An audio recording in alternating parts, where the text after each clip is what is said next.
as a truly passionate Dodgers fan until they trade away PK Subban. I don't know if it's in play, but I feel like they should sign him just so they can trade him away. According to history, trading away PK Subban is always in play, apparently. Yeah, listen, don't think for one moment it isn't. And if they do, I expect an equivalent, runaway from you. Whether he plays for you or not, it's still in play. Yeah, and then more importantly, I don't think Los Angeles has the poutine to bring you back. I don't think that's a thing that's going to work out. But they do have Santa Monica. Santa Monica's kind of nice. The pier, the Hollywood side. The pause where you were trying to think of a second thing. Yes. That right, the Tourist Bureau of Santa Monica now will show you, well, guys, we got the pier. You don't need anything else. Dramatic pause. You don't need anything else. All right. It's the end of Route 66. There you go. All right, now I've got more material to mock you, but let's move on from there. You are listening to episode 41 of the Unnecessary Nonsense Podcast, live from a television watching NBA Saturday Night. I'm Carlos Alcazar. With me, as is sometimes the case, is the man of many ditches, Dave Turnbull. Hey, I'm back, I'm alive, and I'm ready to go, Carlos. He dug himself out of the ditch he found, sometimes known as Ancaster. Good job. All right, we've got a couple of different things we're going to talk about. The main topic is going to be kind of doing our MLB season preview. Yes, I forgot about it too. But we're going to do it just like we did last year, going division by division. That'll be the main thing that we're going to talk about. Dave has got some notes that he put together in about 12 minutes. And then I am going to just riff off of stuff that I randomly remember from a couple of months ago.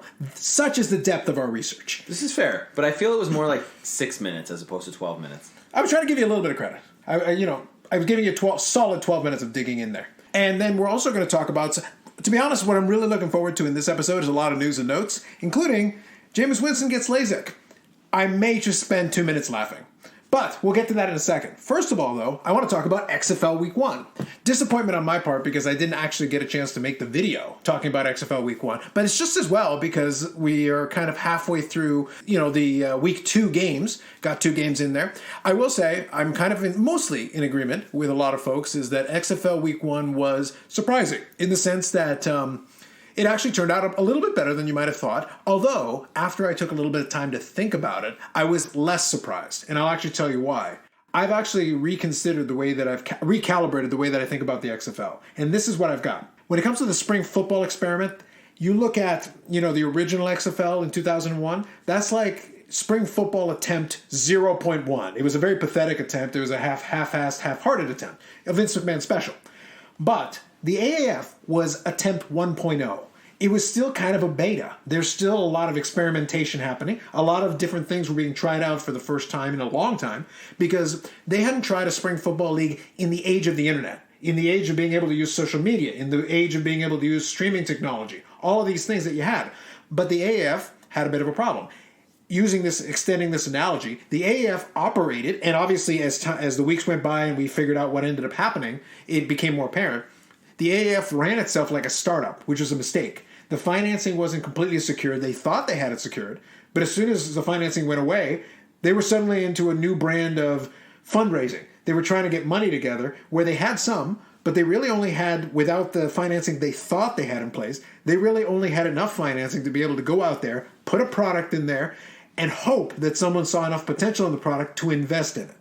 And the timing on this is interesting because I listened to an audiobook recently about the build-up and the initial startup of Netflix. Mm-hmm. And Netflix, by definition, was the same kind of thing. You had rounds of funding. Because for many years, Netflix lost money. But people looked at it and saw the potential. The problem, that's the startup mentality. That's how that works. Right. The problem is when you're trying to run a professional football league or a professional sports league that way, that's really hard to do. You really need to have, you need to be able to get to the end of the season. You need to have that financing in place. You can't be hoping for rounds of funding just to keep you afloat. And you basically need to be in a situation where you have it from the beginning, as opposed to the AAF, which didn't, right? You need to know, hey, we have enough money that we can get through year 1, and then let's see. Fair enough. But you need to at least get through that full year. Exactly. And the other issue they ran into, to be honest, is that they had TV deals with decent television partners, but the decent television partners were also in a position to push. They basically put some of the games on CBS, they put some of the games on the main networks, but then a bunch of the games got pushed over to CBS, I think CBS Sportsnet or what was it called? CBS. It's the secondary network. I think it's called CBS. I think it's just called like CBS Sports Network or something. Yeah, something like that. But when you get pushed to the secondary network, and of course NFL Network, which I've got and I like, but it's still not a primary channel. No, I also feel in that case that more homes in Canada get those secondary channels than do in the United States. Yeah, but the thing is, either way, you're limiting your audience, and that's always going to hurt your ability to show a lot of the games. So even with that in place, and obviously I've got an NFL Network, I still have to go online and try to find feeds to be able to watch some of the games, and that made it difficult. And obviously, I joked about in the previous iterations when we talked about those games, I joked about the difficulty in getting AAF swag because they didn't have the infrastructure in place. So here's the deal. The AAF is 1.0 because they tried out a lot of stuff. Some of it worked, some of it didn't. The model of being like a startup was not a good model to try to launch a league off of. But here's the most important part, and this is why it's relevant, why it's so critical here, is that this 1.0 was important because you established whether certain parts of it could be done, how it could be done, and what you could do right and wrong. But the problem that they ran into that happened is they were not able to capitalize on being first to market. First to market means that you had the opportunity, both the AAF and the XFL announced themselves within short order of each other, right around the same time. But the XFL gave itself that extra year to go to 2020. Well, the advantage the AAF got being first to market, they obviously lost that. But then the AAF gets to be, so here's the the XFL coming in, and now there's spring football 1.5. I'm not going to call it 2.0 because there's still some work to be done. But here's the deal. I think we should have been a little bit less surprised as far as the XFL being able to execute on certain things because they gave themselves the extra year. They refined the rules a little bit based off of what they saw. They were able to play some games in the spring league and take advantage of some developmental leagues to actually get the players some reps in it. So the offenses didn't look as bad as they did early on in the AAF, although this week we saw a little bit of that kind of play out. But on the whole, the offenses look more sophisticated and better constructed because you were able to take those advantages. And what they did is they basically got to look at all the mistakes that the AAF made and correct them on the fly. And they got an extra year to figure out how to do that. And on top of it, because the WWE has a lot of contacts, they were able to immediately get better network partners. All the XFL games, basically, on the whole, for the most part, are on the main network. It's on Fox proper. It's not on, it's not on secondary. It's not on FS1. They do have a couple of games on FS1, but the majority of the Fox games are on Fox. And it looks like a Fox football broadcast, which immediately lends credibility. And the ABC broadcast is, combining with ESPN, it looks like a proper broadcast. They have a Canadian TV package. It's on TSN, on a regular mainline TSN. So if you've got it here in Canada, you can see all the games. Yeah, so if people want to watch the game, they're going to be able to find it. It is available. There you go. You don't have to do anything special. You don't have to do anything crazy. That's where they learned a lesson. And even one more thing that I'll talk about, obviously the rules, and we talked about that already. But one more thing I'll talk about here is when they go to the booth to show the replay official. That was the same concept that the AAF did, but they did one thing. They turned the camera the other way so that you were also looking at what they were looking at on the screen. You weren't just looking at them from the face. You were actually seeing what they were looking at and what they were touching on the screen to get the different angles and things. It's small stuff like that. But that's stuff where you got a chance to look at what they did and go, that's a good idea, but what if we did it this way? Yeah, absolutely. So you actually got to take advantage of somebody already tried this for you, and the parts that work, you get to steal, and the parts that don't work, all right, scrap that. That's not so great. Let's leave that alone. So that's why I say kind of the XFL is now the Spring Football 1.5. If they want to get the full-fledged 2.0, there's still some work to do, but they're a lot better off than when we originally started. So with all that said, week one, the big thing for me is, and I think they got lucked out. I think the first two games they got to play were actually really excellent because the DC team is solid, and I like a lot of what I see as far as Houston. And the big winner of week one to me was PJ Walker. I believe it was PJ Walker. I'll have to double check that name. But PJ Walker of Houston, the quarterback for Houston, he looked great. He is an undersized quarterback, but he is athletic and mobile. And the thing with that is that basically it immediately gives you a guy who can make plays. And on top of it, he steps into his throws and actually makes clean throws, which immediately looks great. He's obviously auditioning. He's a guy who's taking his time here seriously and trying to show some really good game tape. So the reality is that guy has a potential to be a breakout star.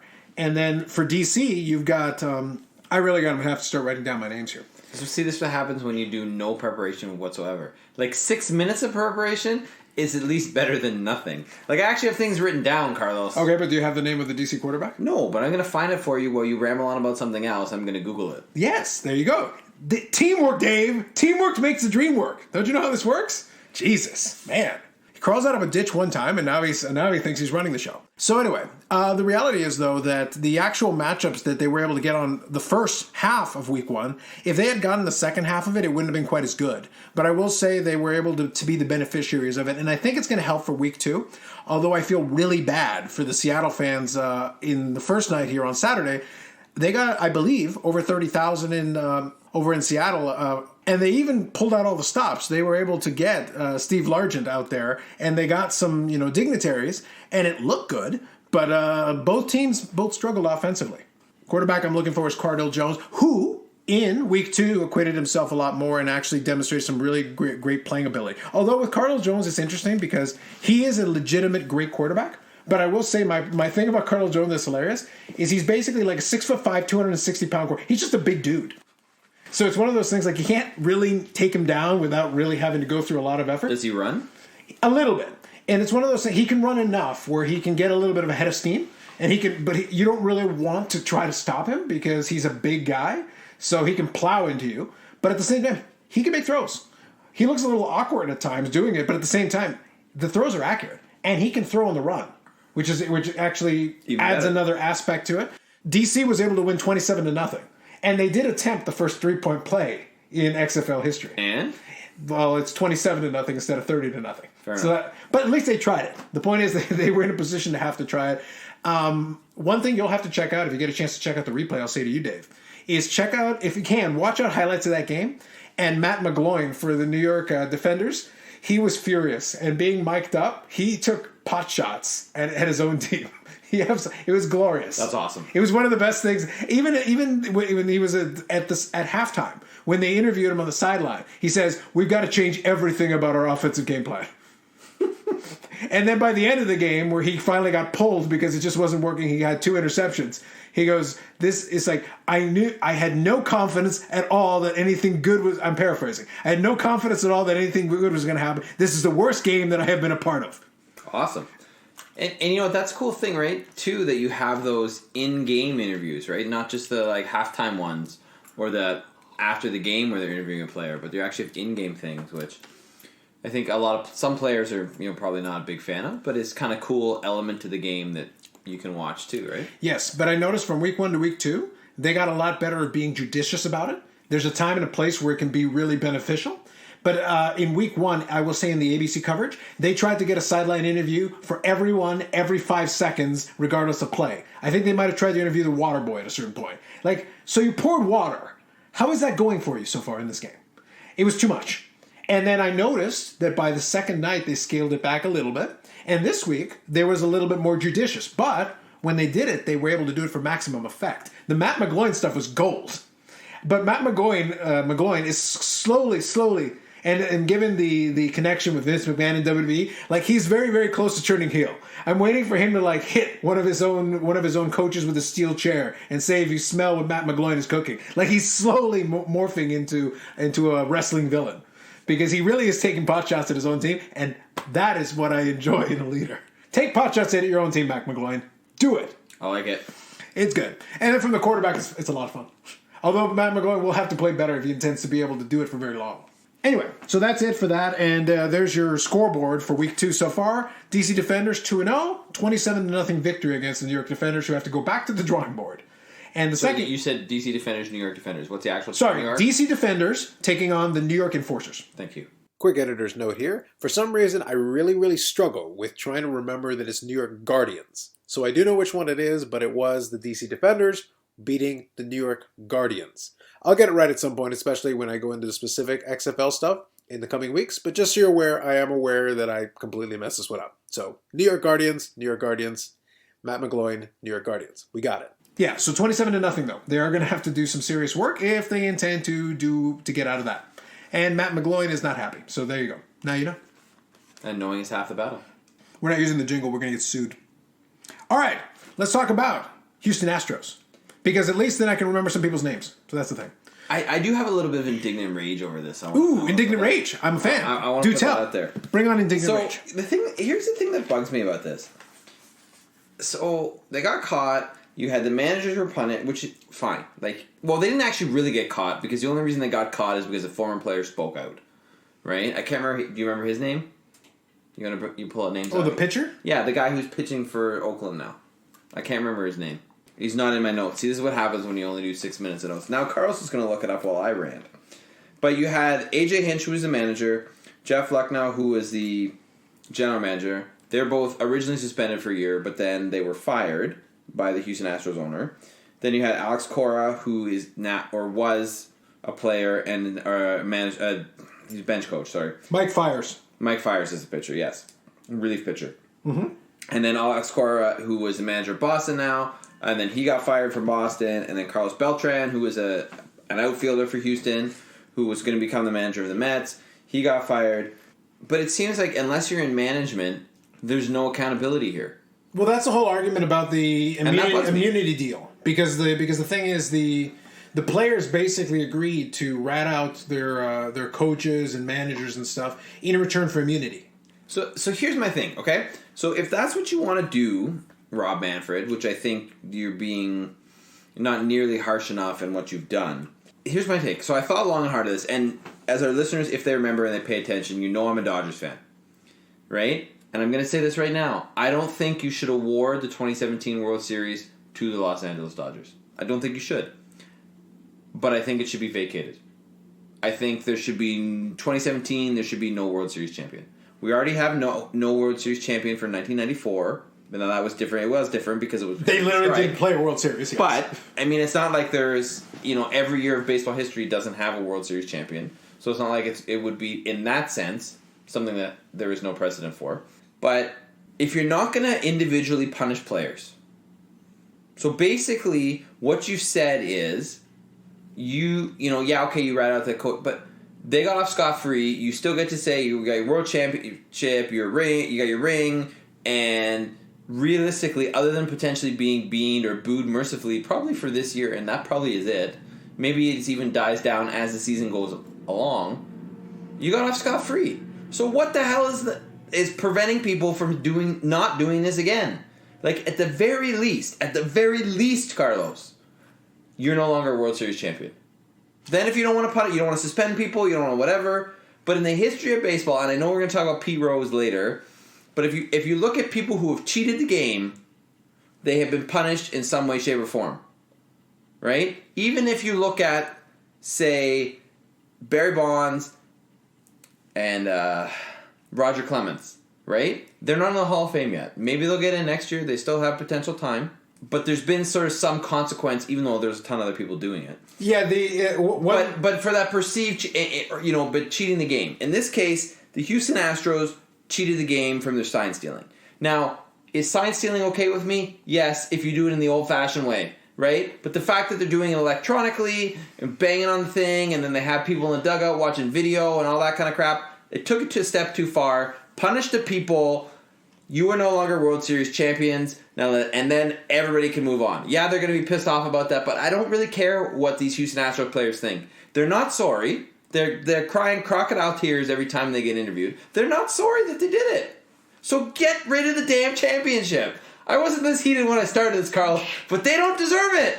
They don't deserve it. What makes me so happy is that you did get increasingly heated as you went through this take and just kept thinking about it and it snowballed in itself. So this is great for a couple of angles. Sorry, and I just want to put it in there. I know it's been said before, but they will forever be, no matter what happens, they are now the Houston Asterix for all of eternity.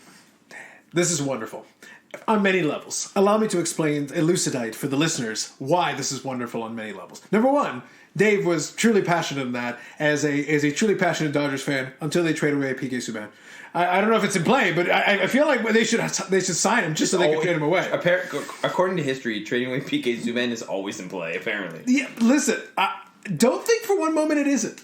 And if they do, I expect an equivalent, runaway from you. Whether he plays for you or not, it's still in play. Yeah, and then more importantly, I don't think Los Angeles has the poutine to bring you back. I don't think that's a thing that's going to work out. But they do have Santa Monica. Santa Monica's kind of nice. The pier.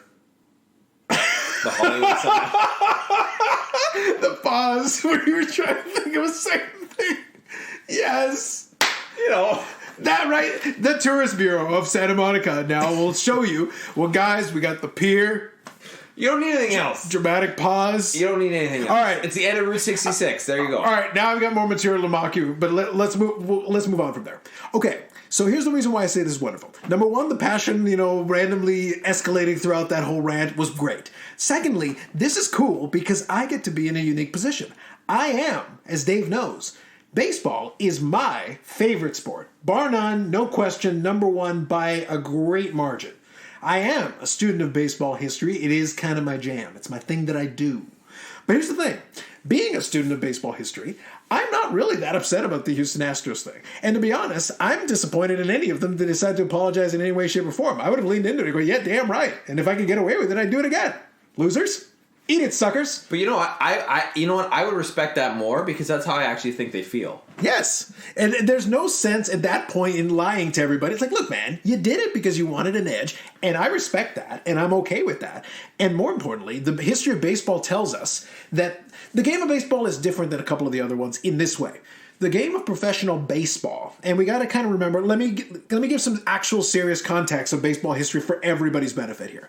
We got to remember, professional baseball is the sport of the four major that we're considering that has the longest history. It's got the longest history to draw back from. The earliest days of professional baseball really came down to you had these games being played from these rival towns, basically. That's how a lot of it came together. And then after a while, they started realizing, like, hey, we hate losing. And we can get players who are better, but they're not necessarily from our town. But if we get players that we pay, we can get better players. And that instituted the era of semi-professional baseball because some players were getting paid, other ones were not. And then eventually the era of professional baseball kicked in, but it took a while. It's not like it happened overnight. It wasn't. The history of baseball goes back, depending on what you believe, somewhere between the 1850s and the 1860s. If you ever want to Google Cincinnati Red Stockings. That's a team from, I believe, the 1860s that held the record of most consecutive wins. And it was an absurd number, well into 100 plus games. And that was one of the early, and the reason why they were so good is that was basically the first all-professional team. So they were substantially better than everybody else that they played. And that allowed them to go on this ridiculous win streak that was eventually snapped, but it took a while.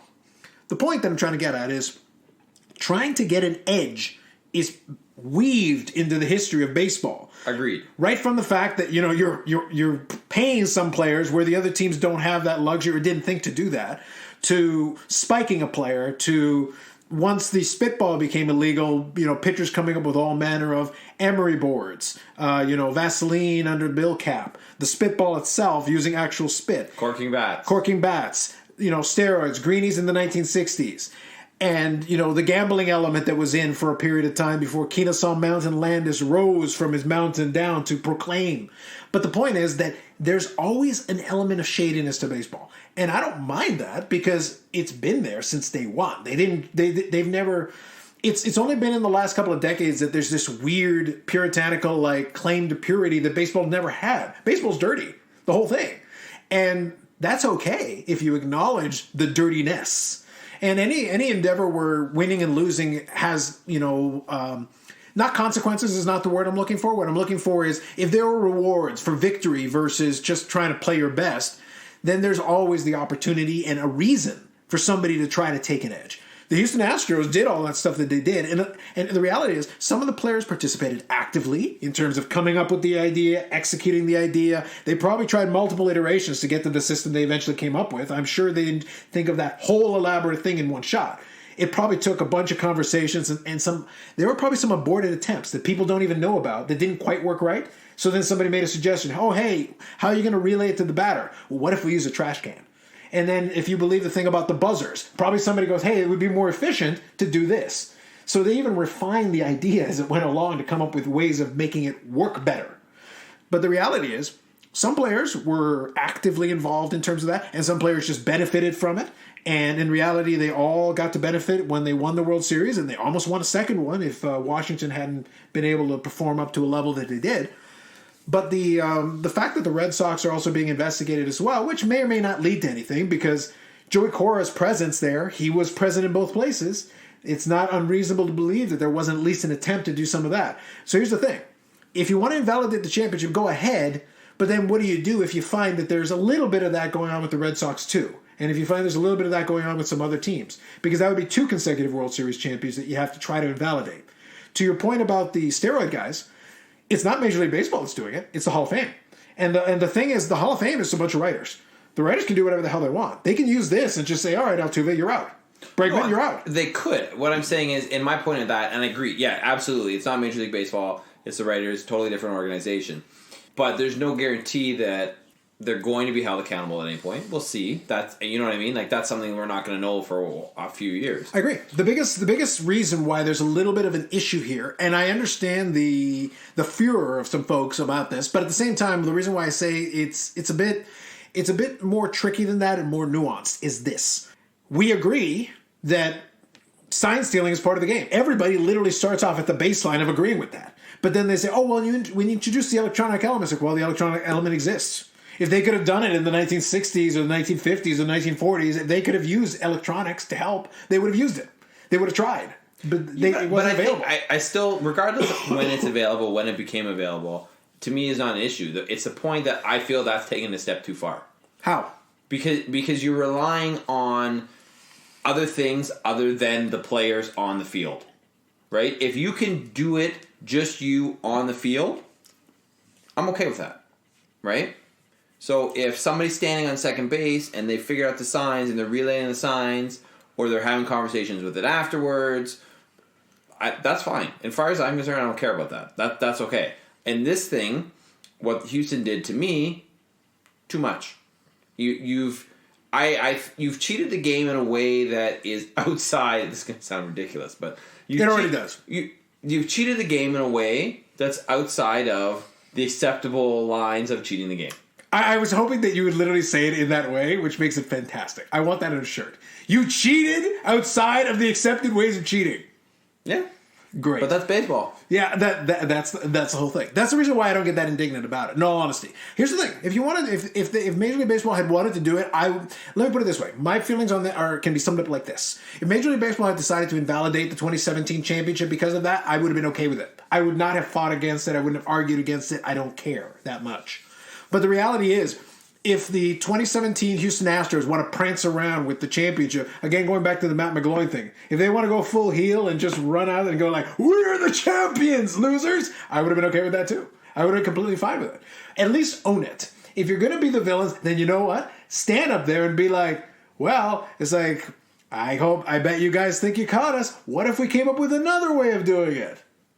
Hey, you know what? At least I would respect, I would respect that. Because it's honest, in the sense that their reaction and how they feel about it and how they're portraying to the public is honest. They're right. We got caught. We don't really care, other than the fact that we got caught. And if we could have done it again, we would. Say that, because that's the truth. Yeah, the owner, the Houston Astros owner, I think, kind of feeds into that. I think he's more inclined to be that. he's more inclined down that. I don't know if you did you catch or hear anything about the press conference when they finally did have the thing? Yeah. Yeah, so the owner was the one who kind of leaned into it, where he's just like, and he opened himself up for additional scrutiny by like trying to say like, oh, well, I don't think it had any bearing. It's like, well, yeah. I will say, though, one thing. Of course you're going to say that. I think that's bullshit, but yeah. Of course you're going to say that. I will say, though, that one thing that makes it a little bit tricky again is even if, and this has always been my thing about this, if you say, okay, well, knowing what pitch is coming is going to help, it's like, you're damn right it's going to help. But at the same time, I'll use an example of a guy that I've slagged endlessly. Alleged unanimous Hall of Famer Mariano Rivera. An alleged Hall of Famer. An alleged good baseball player. Alleged good pitcher. Is this just because you're beef because he didn't play for Team Panama? Listen, we do not speak of any of the Riveras. They are dead to us. Dead to us for all time. This is fair. Him and the cousin. Both of them. Especially the dead. Cousin. Especially the cousin. Dead! Anyway, but here's the thing. What was Mariano Rivera's big claim to fame? Aside from the fact that he couldn't pitch more than an inning or two because he's not a good pitcher. Aside from that, what's his claim to fame? He had one pitch. The thing is, technically speaking, he didn't. But he used one pitch so much. I think they did if I can find it, I'll link it somewhere. There was a statistical analysis of one of his seasons later on in his career, and I think he ended up using that same cutter about 85% of the time. So the point is, guess what? You know what he's throwing. You don't even need the sign steal. There's an 85% chance he's going to throw the cutter. Did that help? Nope. So I get the point.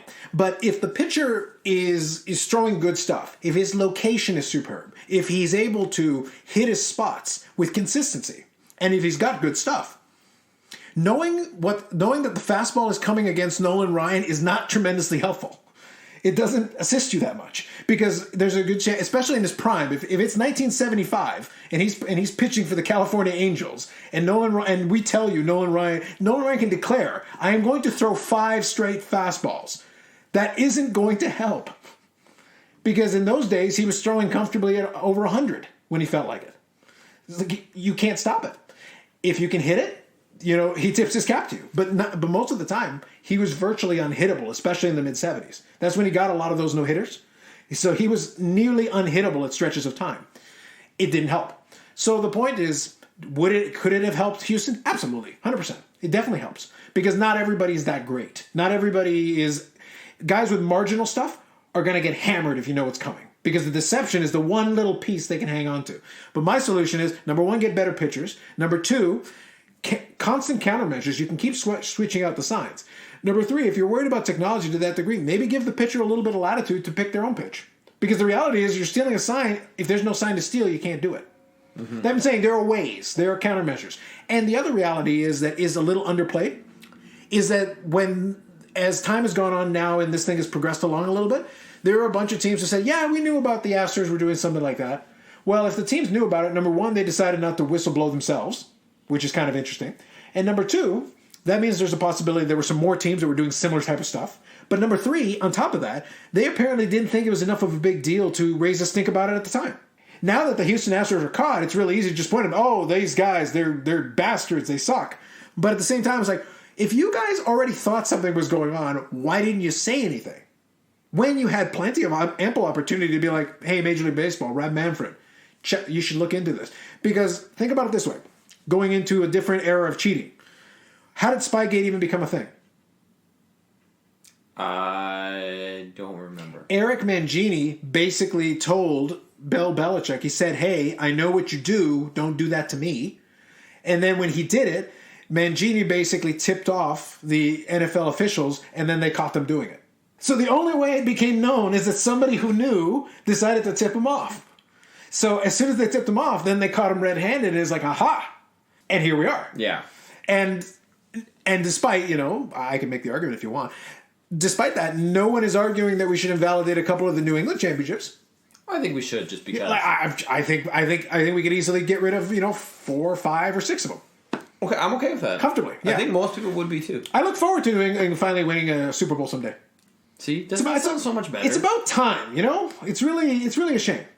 But that's the whole thing. Like I get the conversation and I get the argument that people can make. But the problem is that there's so much cheating in the game to begin with that if that's what you're going to get freaked out about, God help you. Then I introduced you to the history of the game. Please look into it. Gaylord Perry's in the Hall of Fame, and he literally admitted to cheating for years. His career lasted comfortably over 20 years. He threw the spitball all the time. Yeah. And people knew. Like, it's not like he hit it so well that nobody knew. Like, people knew.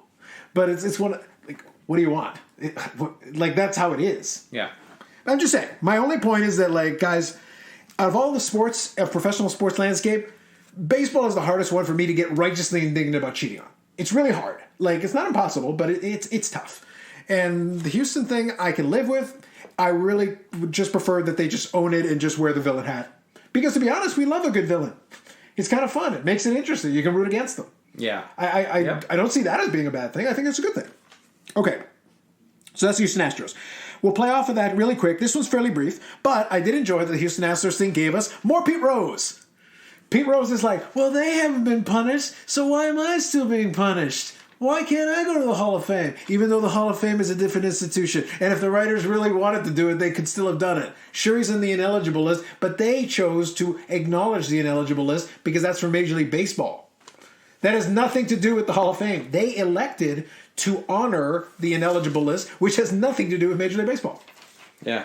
I mean, I think my thing with Pete Rose is I see where he's coming from, but at the same time, even despite my rant, Pete Rose has had numerous chances throughout his life to get back in. And he's, if he just admitted the whole thing straight out in what was the truth the first time, maybe this wouldn't have happened. Well, but Pete Rose has had so many opportunities to come clean, fix it, do whatever he needed to do to get people to change their mind.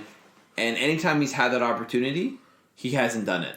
Well, that was the problem, is that his real window to fix this, and he'd probably be in the Hall of Fame by now, his window is when Bart Giamatti basically came to him and they asked him, like, hey, did you do... And he started a whole series of denials.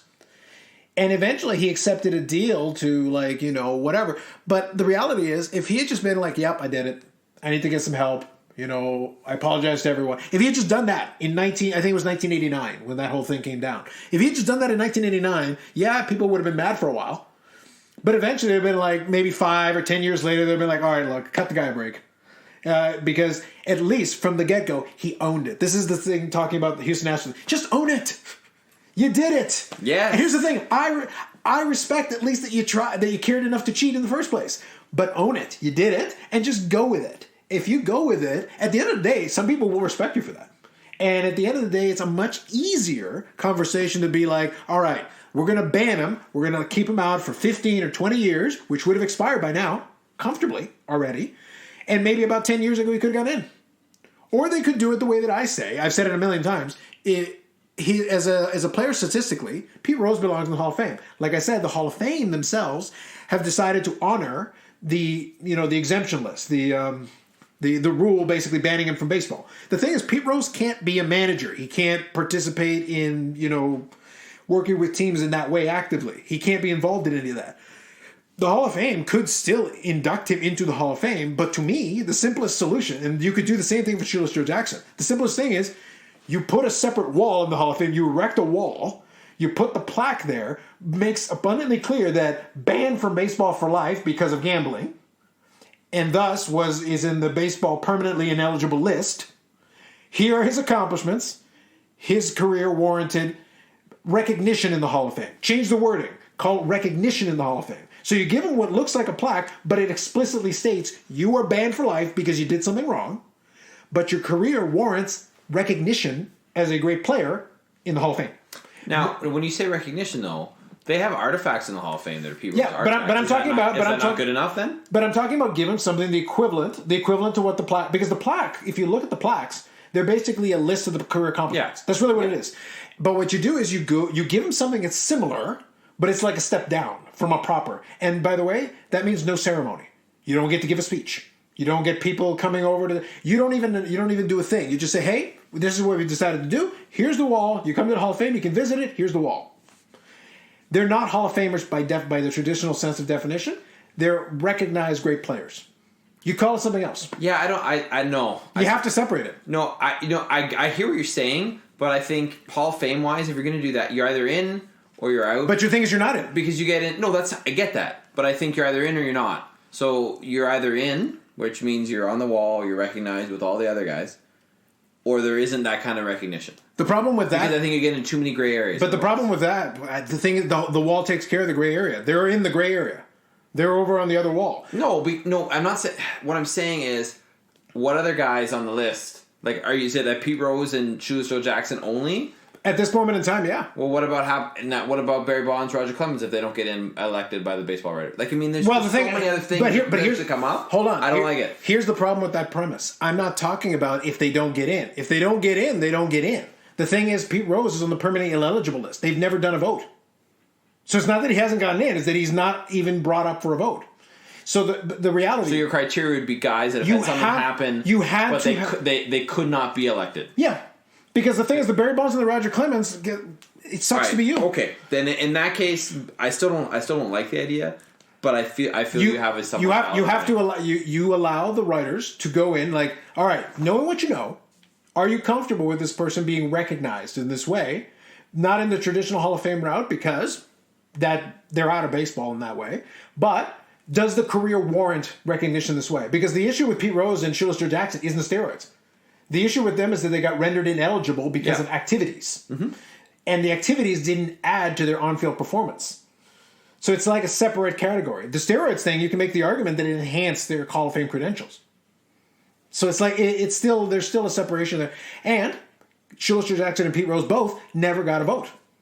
So it's one of those things you can put it in front of them. Like, here's the case. Here's the issue. Yay or nay. And then you let them choose. And if they say yeah, then they get put on that side wall. Otherwise, they're still out forever. And then you're done. You move on. But you give him his day in court, so to speak. You let them go with the vote. Is he worthy or not? All-time hit king, yes or no? You know, Shoeless Joe Jackson, like a 350 career hitter, yes or no? Do you see what I'm saying? Yeah, I see what you're saying. Yeah. If something they had done had enhanced their credentials, then we're in the Roger Clemens, Barry Bonds category, in which case you're going to have to do this the old-fashioned way. They're on the ballot, so they're allowed to vote for them. So that's the thing. Like, knowing what we know, they're on the ballot. If they choose not to elect them, that's a separate conversation. Fair enough? Yeah. That's how I separate the two. So, and there's not a lot of cases that are going to come up for it because it would require something very exceptional. Because otherwise, you would have gotten your chance. You would have they could have voted for you, and they just chose not to. That's different. So that's all I'm saying about that. All right. So now, all right. Hold on. Let me just so you can have your proper introduction, ladies and gentlemen. News has broke that Jameis Winston, the first 30-30 man in the NFL that is throwing 30 touchdowns and throwing 30 interceptions, has announced he is getting Lasik eye surgery. Carlos.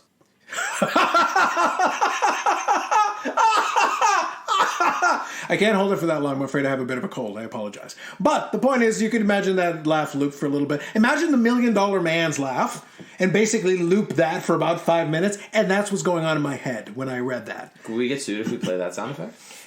I think a laugh isn't really a thing. We've had the Kawhi laugh.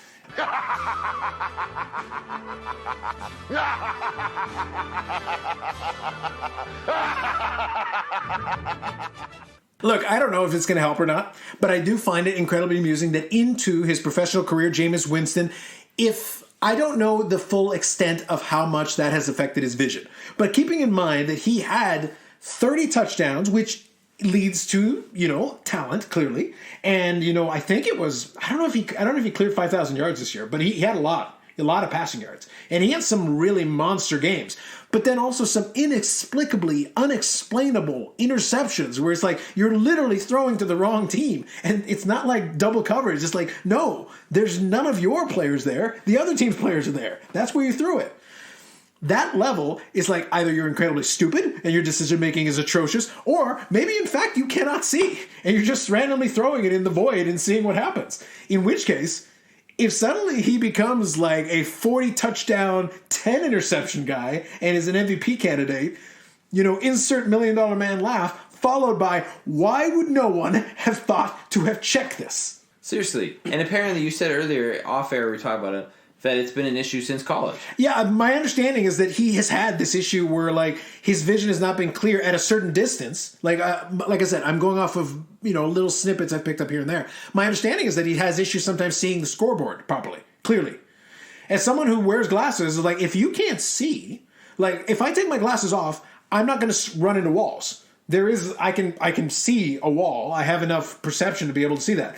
But it's a hell of a lot clearer when I'm wearing my glasses and seeing it. If I got LASIK eye surgery, then I wouldn't need the glasses, and I would get the similar level of clarity. It's a difference maker. If you can legitimately see clearly what you're trying to do, I imagine in a sport where you're trying to throw a ball into a window, it would help to be able to see the window clearly so that you can aim. Mm-hmm. I think. So that's why I say, like, it would be wonderful if he comes in next year and suddenly he's lighting it up and everyone's just, like, staring at it, going, coaches, general manager, organization, why did no one even think about this? Why did no one ask? It's like, can you see properly? and I saw somebody use the analogy on a podcast that was wonderful. Remember Major League One? Ricky Vaughn. Yes. Yeah, it's like, great pitcher. Put some glasses on, Vaughn, so that you can throw a freaking strike. Yeah, totally. Imagine if that's what it is. In which case now it's like, you will be starring in Major League 4, Jameis Winston, as the guy who gets glasses and all of a sudden can throw a damn strike. Yeah. I secretly hope that that's what happens. That's all I'm saying. I secretly hope that's what happens. So that covers the news. We actually got pretty good mileage on the news. Now, we're going to come back in a moment and we're going to talk about the NL West now? Yes. Okay, we're going to talk about the NL West. So we'll be back in just a second. It's intermission time.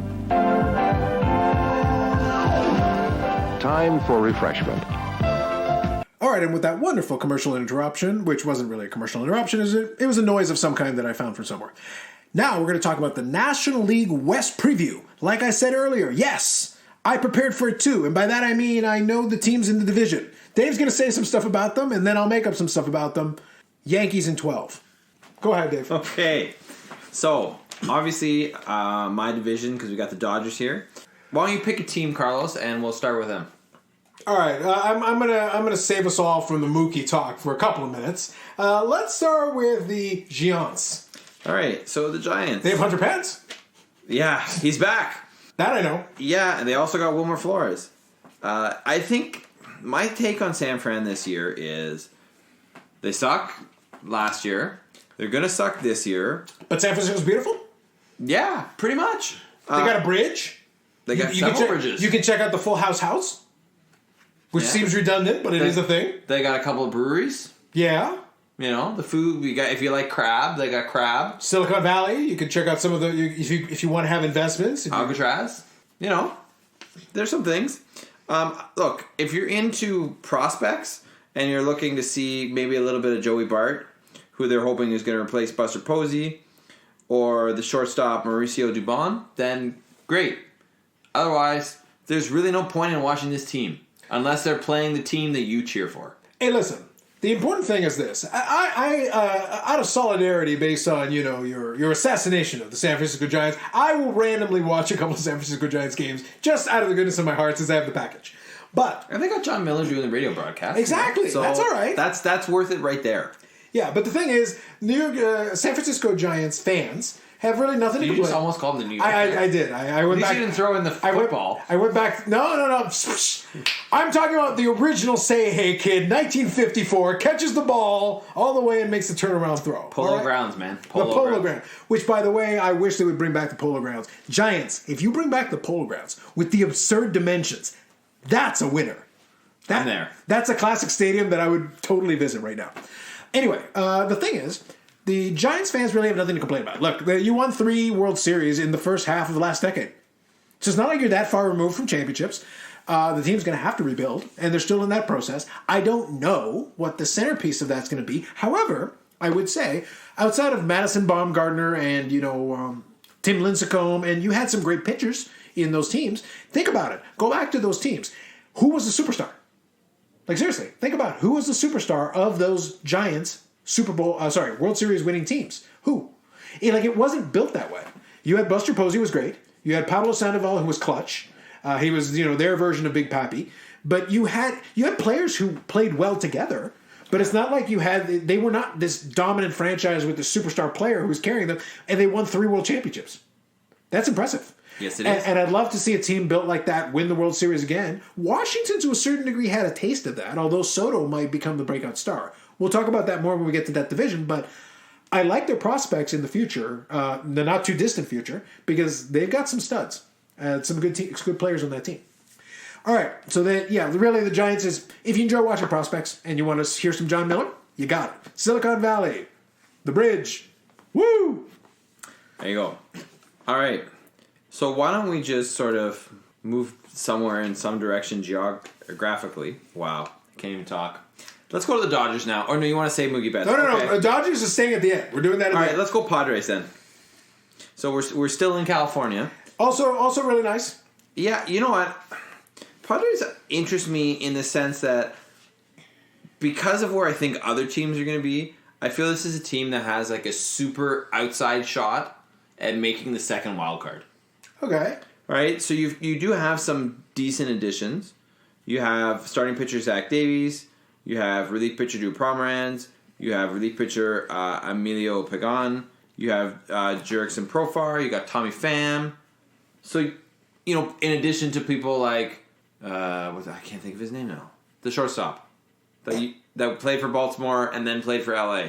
Manny Machado? Manny Machado. I literally could have filled that in, but I needed that. You want? Okay, no worries. It's like you had just 6 minutes of research, Dave. Yeah. 6 minutes. And I thought I would have remembered that name. But you know what I mean? Like, it's not like they're have a horrible roster of talent. They've got some decent players. I don't, Did you mention Fernando Tatis Jr.?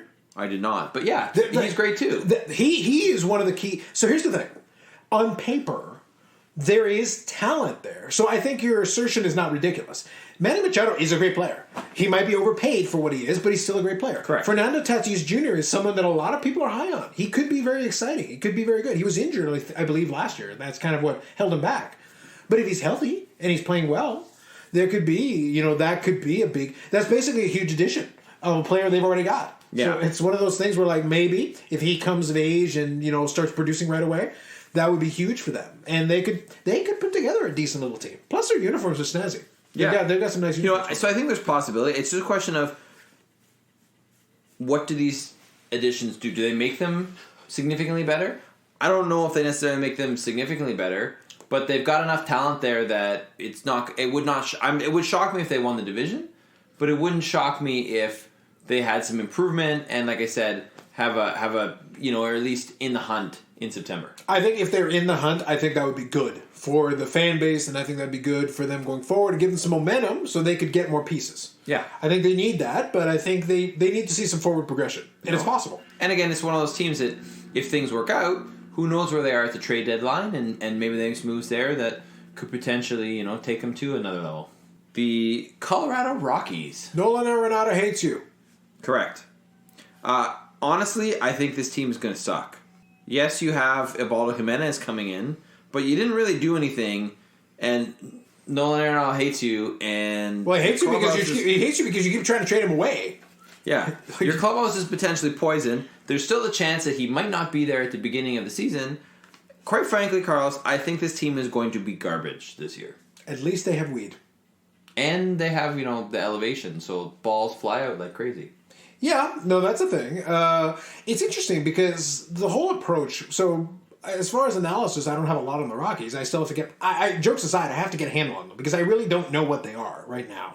And again, and they're only a couple of years removed from being a really good team. Exactly, and that's the thing. It's that it's not like they collapsed. And Nolan Arenado is still a potential MVP candidate. So the fact that they're treating him this badly to the point that he has been openly vocal about how frustrated he is with them. And, they're really showing him a lot of disrespect, considering they signed him to a mega contract to extend him. It's like, well, if you don't want the guy, then get rid of the guy. But then you sign him and then you basically treat him like shit. It's weird. It's just a weird approach. Yes, very weird. Because you're paying a lot for the privilege of basically treating him like shit. It's just a bizarre way to go about it. And if he continues to play at an MVP caliber level, which I don't see a reason why he couldn't still do that, but if he does, then you're in that position where it's like, hey, that's a centerpiece for a lot of teams. I don't understand why you wouldn't want to build around that and pretend that that's what you're trying to do. At least try. Like I said, otherwise, then basically you're going to have to rely on the. You really better enjoy baseball if you're going to go hang out at Coors Field, and I guess you could have your weed. I guess you got that going for you. Exactly. All right. The Arizona Diamondbacks. Outside of the fact they're from Arizona, I got nothing. Okay, well, so that always is a step up for you, though. Anything from Listen, Arizona. I mildly favor the Arizona-based things. I mean, this is a team that, you expect. Last year, they traded away, at the beginning, they traded away Paul Goldschmidt to the St. Louis Cardinals. And then mid-season, they traded away Zach Greinke. Yet, they still won over 80 games, and they've added some solid additions, right? Like, this team, they got Bumgarner, who everybody knew was going to leave San Fran. I think it might be a little late for that, but I like the attempt. I agree with you. I don't think he is what he once was, but he's still, for this team, extremely serviceable. And when you add that to, Edwin Jackson, also not a bad starting pitcher. And then you added outfielder, you have Cole Calhoun, Starling Marte. You made some really good additions. I expect this team to, again, this is another team that I have marked down as a very much a potential wild card. Yeah, no, the thing is, again, I go back to the same thing I said before. I make a lot of jokes about a lot of this stuff. But like I said, baseball is still my sport that I'm passionate about. But I've said on this podcast and to you personally and a lot of times, Major League Baseball loses me a lot of times because I struggle with them. I will still watch a baseball game. I will go to some inter-county baseball games this year. I'm going to go out of my way, probably head over to Christie Pitts. I want to go watch some games. I still love the game of baseball, but Major League Baseball frustrates the hell out of me at different times. That's why the playoffs is basically the time where I can, all right, the games are meaningful. The suspense is justified. The fact that the games are slow is at least justifiable. So that works. But in the regular season, like, it murders me. It kills me, the pace of some of these games. But with that said, I am genuinely interested. Your Dodgers aside in this division, I want to check out some of these teams. I want to take a close, because it's hard. You got 30 teams. You can't pay attention to all of them. But I want to focus in on this division. There's some things that I'm interested in. I'm intrigued. I want to see what they can do a little bit. And I'm going to go out of my way to watch a little bit of San Francisco just to see what they got going on. And Arizona, I want to see what they got going on because they're not terrible. It's one of those things. Baseball is one of those deals where sometimes you end up in the Baltimore Orioles position where you're just atrociously bad. Other teams are great, but then you've got that middle. You got a lot of middle. And I think that's where we're at right now. There's a lot of these teams who are like, you could win 70 games, you could win 80 games, 85 games, and you're in that zone where, like, you're a pseudo-contender, but things got to fall your way. Yeah, absolutely. And you could suddenly flip a 70-win team into an 85-win team and suddenly be in a shot for a wild card. Yep. Like, weird stuff happens. Yeah, for sure. So that's why some of these teams... you go the other way, like Colorado. You were... I think they were made one of the wild card game 2 years ago. They were crap last year, and they're probably going to be crap this year. And they were in the World Series not that long ago. Like, there was a World Series... I think Arenado was on that team where they made the World Series. So, you know what I mean? Like, it's not like... But now they're going down that way, right? But that's how quickly the fortunes change for a lot of these teams. Because if you're on a borderline where things just fell right, it doesn't take much to suddenly knock you off completely. Or a team that doesn't have sort of unlimited funds that can keep putting money in, luxury tax be damned, and they're always going to pretty much be there. They may have an off year or two, but they're gonna be there, right? Like the Yankees, like the Dodgers, kind of the Red Sox, although not this year, probably not as much. But those teams are there, right? Whereas everyone else almost in the league is sort of in flux, and who knows where they're going to wind up or who knows how they're going to do. But, that's baseball. I think that's one of the things that makes it interesting while you watch is that, as you said, you could have a team that, won 75 games last year, and now they're a 90-win team.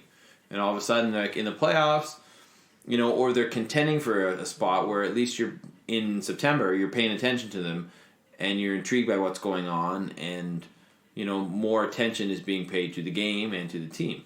Yeah. So I'm going to fact check myself a little bit on this one. All right. The World Series thing for the Rockies was back in 2007, so it's been a while. Okay, so it hasn't. But what I will say is that in 2018, 2 years ago, they were a 91-win team. They lost in the league. They lost in the division series. So it's one of those things like they were not awful not that long ago. They went from 91 wins to 71 wins. Yeah. And the year before that, they were 87 wins. So it's like they were. And I expect them to win less than 71 this year. It's very possible. But it's one of those. That's how quickly fortunes change. You go from a 91-win team that gets to the playoffs, goes to the division series, and then suddenly you drop to 71 wins. Yeah. And you're off the map. Okay, and now to the Los Angeles Mookie Betts. I was kind of hoping it would be more like, and now we're going to Mookie. Okay, and now to... No, I already did it. All right, fine. I took care of this for you. Okay, I did this for you. All right. So here's my thing.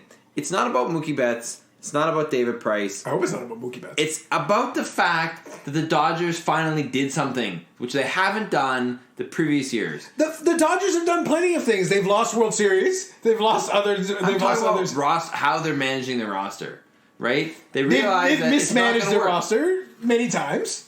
They've mismanaged their pitching staff many times. Right. But at least this year they're finally like, hey, you know what? We're not just going to bring up the next guy in the pipeline and hope that he's pretty good. We're actually going to go get somebody. It's okay. I like the move. Mookie Betts is a legitimately great player. He's a 5-tool player. I think it's fantastic, and I think it's going to be great when Mookie Betts gets this team, straps them on his back, takes them all the way to Game 7 of the World Series, and then we bring in Clayton Kershaw for some reason in the 9th inning. Well, that's quite possible, too. As the prophecy foretold. Well, I think we've been there with previous podcasts, so let's not get into that. But I'm happy with it. David Price... I mean, really, I think he's included in the deal because the Red Sox want to dump his salary. But he's also serviceable. Like, he's not a bad pitcher. And he was legitimately unhappy in Boston. Yeah. World Series notwithstanding, he was legitimately. Now the question is he going to buy every one of the Dodgers scooters like he did with the Blue Jays? Maybe. But this is an interesting thing for the Dodgers. Is there's been a fair amount of turnover this year, right? Well, I think you needed that at this point because you need the stink off the no, favorites. for sure you do. But I think that is something that hasn't happened, right? So you've lost. Hyun-Jin Ryu went to the Blue Jays. Yeah. Rich Hill's gone. Right, Maeda was traded for Brusdar Graterol from Minnesota. So you got reliever basically for reliever. Alex Wood is back, who was with the Atlanta Braves last year. He's a left-handed starting pitcher who's kind of been sort of starting pitcher, a little bit in the bullpen and whatnot. But he's had some really good games and some really good playoff games for the Dodgers. He's nothing, to be like, oh my God, Alex Wood. But he's serviceable, right? They had a minor trade where they traded Kyle Garlick to the Phillies for prospects. There's 2 question marks I have with the Dodgers right now. Only 2? Well, I mean, there could be more. I could get into things that we haven't talked about, okay? So I'm not talking about, like, the Dave Roberts management and, Clayton Kershaw coming in the 9th inning. What about the PTSD? What about PTSD involving the sound of trash cans getting hit? Oh, that's possible. Just saying. So, no, my 2 questions are, 1... which is a question from last year, really, that hasn't really gone away. Kenley Jansen, right? If he's still a closer, how good is he going to be this year? Right? And if he's not good, what are you going to do? Are you going to kind of throw him out there and hope? Or are you going to put him in a different spot, try and get rid of it? Like, what are you going to do?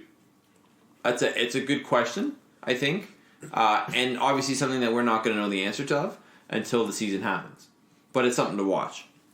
And the other question is, and this could change again, obviously, before opening day. We still have a lot of spring training to go. But in part because of the Mookie Betts trade, the Dodgers tried to trade Jock Peterson and some other parts to the Angels. And that trade fell apart. So I think anytime you have a trade where, someone is in the news that they're gone and they're not going to be part of the team and then, oh wait, it didn't work, so now they're back, but now it's like, well, this team they don't really want me. Does that play down into the clubhouse, right? If he's still on the roster on opening day. I don't know what will happen with that. Will they try and trade him again? Will they try and rework the trade? Because remember, the Mookie Betts trade almost fell through too because of some physicals. So, I'm not sure what's going to happen there. I don't know if that's going to be an issue. Obviously, I'm excited that the Dodgers have made some moves. We'll see how they pay off. But I like what they've done in the offseason so far. Obviously, there's some question marks, and again, we won't know until the season. But then anything obviously can happen to any team. But I'm big thumbs up to what the Dodgers have done so far this offseason. I want to mock basically everything you just said, but you haven't gone that far off the deep end. It's not unreasonable. The truth is they needed to mix something up. It wasn't going to work as previously situated, but you still have Dave Roberts. That's still it's not that the Dodgers were untalented last year. It's not that they were untalented the year before. The year before that, or the year before that, or the year before that. They've added talent, so great, awesome. That the Jock Peterson thing is a legitimate thing. That's fair. That's a good point.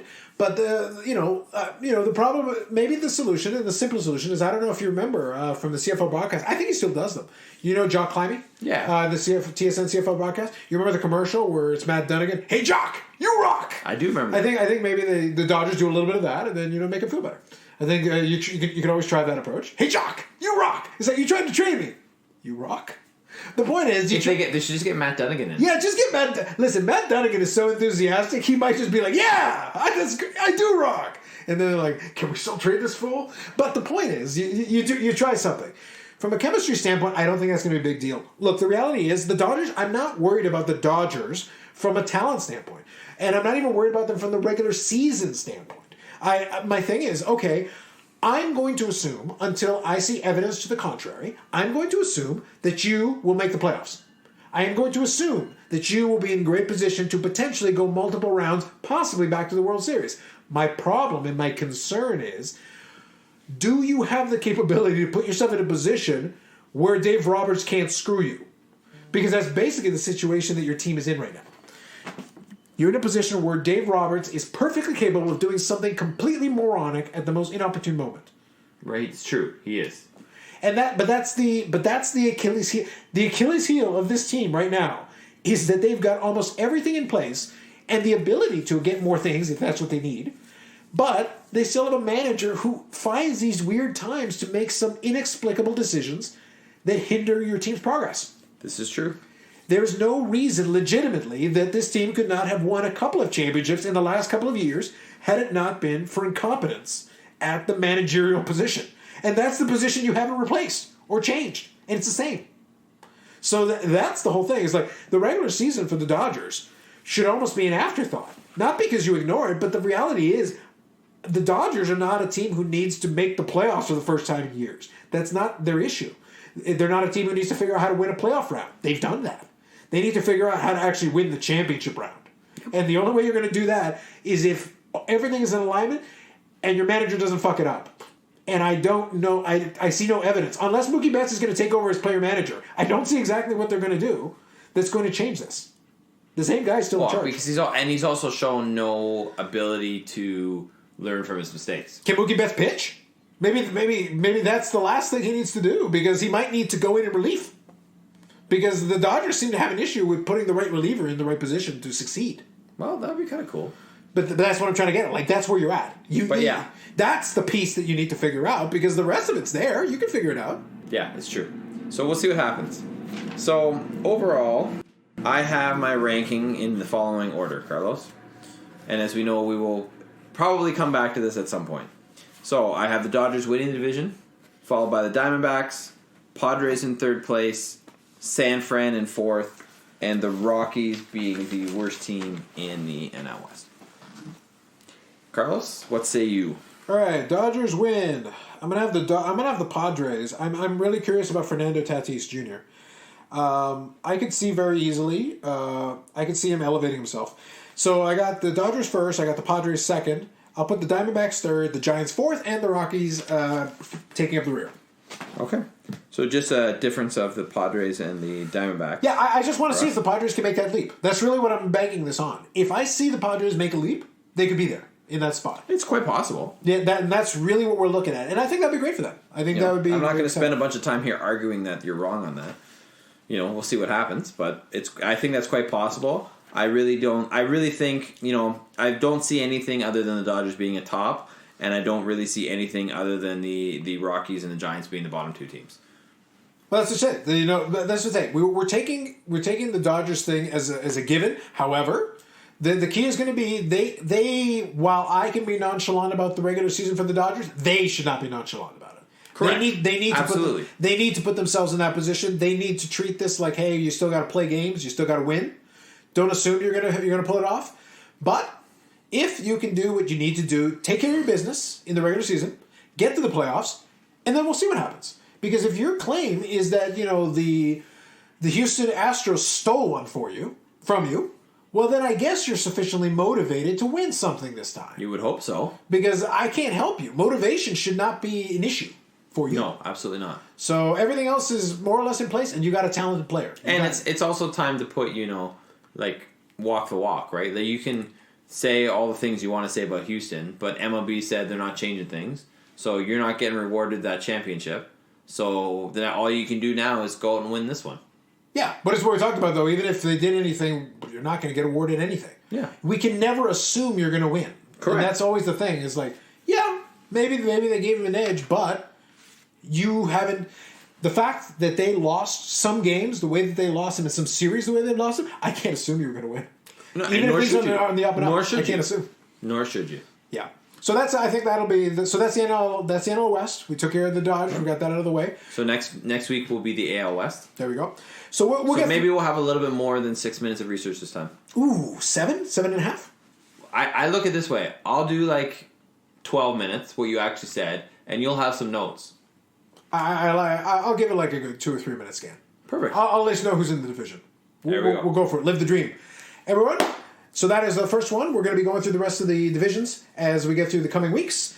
Some of them will be kind of together. So if we miss a move, just be aware that sometimes we'll batch record some of these divisions just to try to get them through and make sure that you get all of them. So be aware of that. That'll be something that'll be coming in the coming weeks. Outside of that, this was a good addition. We got a little bit of everything covered. Beware of Jameis Winston in the 2020-2021 NFL season when he goes for 40 touchdowns and wins the MVP. He was blind, and now he can see. I don't think it's going to help. I really don't. But you never know. Hey. It'd be pretty funny if it did. It's early, but my one wish for the NFL in the upcoming season is that Jameis Winston suddenly becomes an MVP candidate, and everyone just stares at each other going, what happened here? That would be great. I think that would be enjoyable, and we can look forward to that. A little bit more XFL talk, certainly. I'm not going to do all the shameless plugs because some work still needs to be done on refining it. But if you check us out, iTunes, Spotify, Google Play, wherever you get your podcasts, that's a thing. Second thing is Unnecessary Nonsense Podcast YouTube channel.